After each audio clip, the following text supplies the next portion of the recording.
Hai guys, belajar akuntansi bareng yuk! Sebelum lanjut nonton video ini, lihat description box dulu yuk.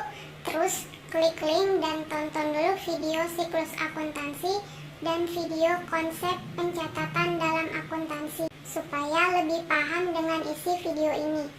Kalau udah ditonton, yuk lanjut nonton video ini.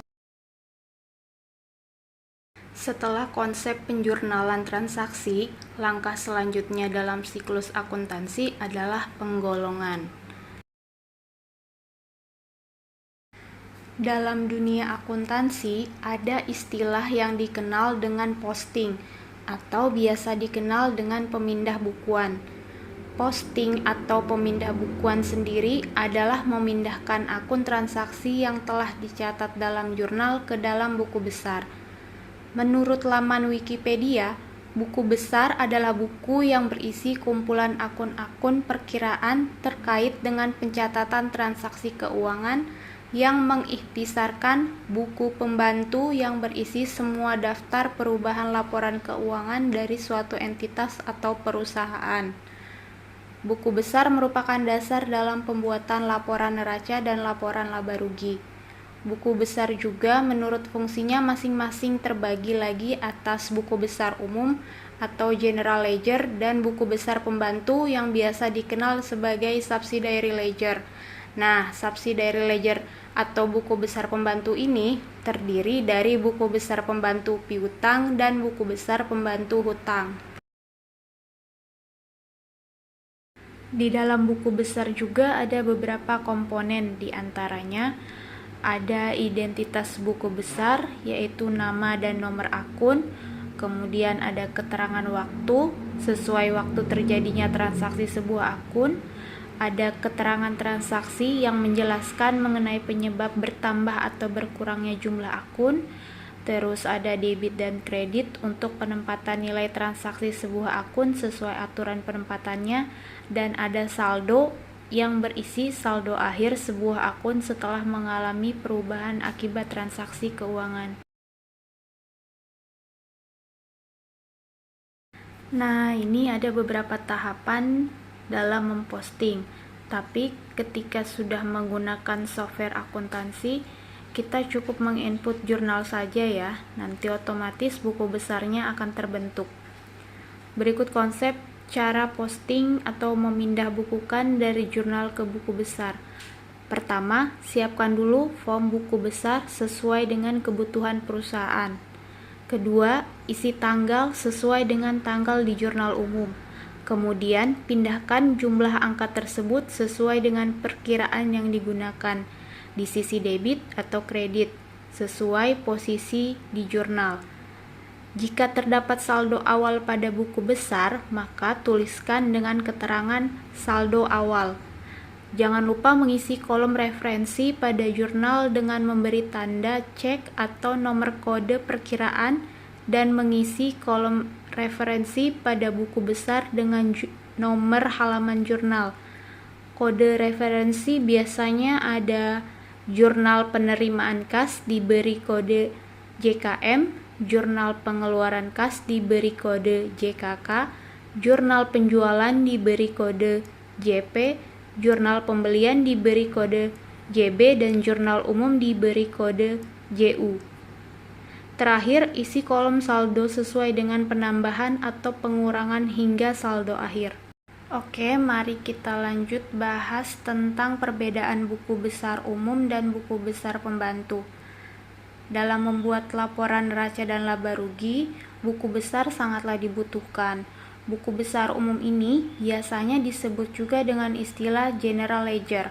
Fungsi lain dari buku besar umum adalah untuk mengetahui saldo setiap akun yang digunakan dalam perusahaan. Pada dasarnya, buku besar umum akan mencatat semua kelompok akun mulai dari harta hutang modal dan pendapatan yang ada dalam suatu periode tertentu. Dan pastinya kelompok akun tersebut mempunyai turunan akunnya sendiri ya, seperti kas, piutang usaha, persediaan utang usaha, dan lain-lain. Jadi, dalam buku besar, perkiraan-perkiraan tersebut berdiri sendiri sesuai nama-nama akunnya. Nah, kalau buku besar pembantu atau subsidiary ledgers adalah cabang buku besar yang berisi rincian akun tertentu yang ada dalam buku besar. Buku besar pembantu ini terbagi atas buku besar pembantu hutang dan buku besar pembantu piutang. Buku besar pembantu hutang khusus mencatat rincian informasi tiap-tiap pemasok secara spesifik, sedangkan buku besar pembantu piutang biasanya berisi catatan harian penjualan, penerimaan perusahaan, dan faktur yang belum dibayar oleh klien. Buku besar pembantu dibuat setelah buku besar umum ya, karena buku besar pembantu ini berisi rincian rekening tertentu dan informasi lain yang diperlukan selain informasi yang terdapat pada buku besar umum. Nah, ini ada contoh bentuk buku besar umum atau general ledger yang sumbernya aku dapat dari www.harmony.co.id, yaitu buku besar bentuk T. Seperti namanya, buku besar ini memang memiliki bentuk huruf T karena pada kolom sisi kiri merupakan debit dan sisi kanan adalah kredit. Ini ada contoh buku besar umum untuk akun kas. Jadi seperti yang terlihat, semua transaksi yang berhubungan dengan kas dimasukkan ke dalam buku besar kas. Dan begitupun dengan akun lain, misalnya akun hutang. Semua transaksi yang berhubungan dengan hutang akan khusus dimasukkan ke dalam buku besar hutang. Jenis general ledger yang kedua adalah bentuk skontro. Buku besar bentuk skontro sering juga disebut sebagai buku besar dua kolom. Hal ini dikarenakan arti dari skontro itu sendiri yang merupakan sebelah atau dibagi dua, yaitu kanan dan kiri atau debit dan kredit. Sumber gambar ilustrasinya dari zahiraaccounting.com ya. Buku besar selanjutnya ada buku besar bentuk stafel berkolom tunggal. Buku besar ini seringkali digunakan jika perusahaan membutuhkan penjelasan panjang dari transaksi yang jumlahnya banyak. Kemudian yang terakhir ada buku besar bentuk stafel berkolom saldo rangkap.